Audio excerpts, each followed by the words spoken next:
বক ও শেয়ালের শিক্ষণীয় গল্প, চাতুর্যের জবাব মেলে বুদ্ধিতেই। একদিন বক এবং শেয়াল বনের পাশে নদীর ধারে হাঁটছিল।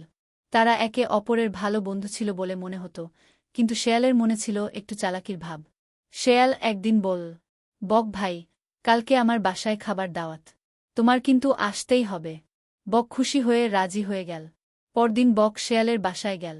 শেয়াল খাবার হিসেবে পাতলা স্যুপ নিয়ে এল, কিন্তু সেটা পরিবেশন করল একদম চ্যাপ্টা থালায়।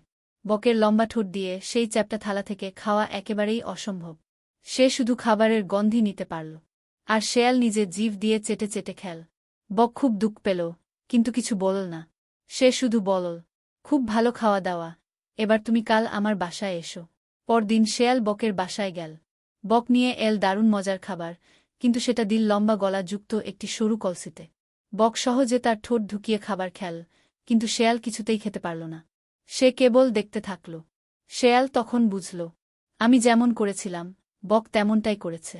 গল্প থেকে শিক্ষণীয় বিষয়, অন্যকে ঠকাতে যেও না, কারণ একদিন তুমি নিজেই তেমনি ঠকতে পারো। ভদ্রতা ও সম্মান বজায় রাখা উচিত, বিশেষ করে অতিথি আপ্যায়নের ক্ষেত্রে।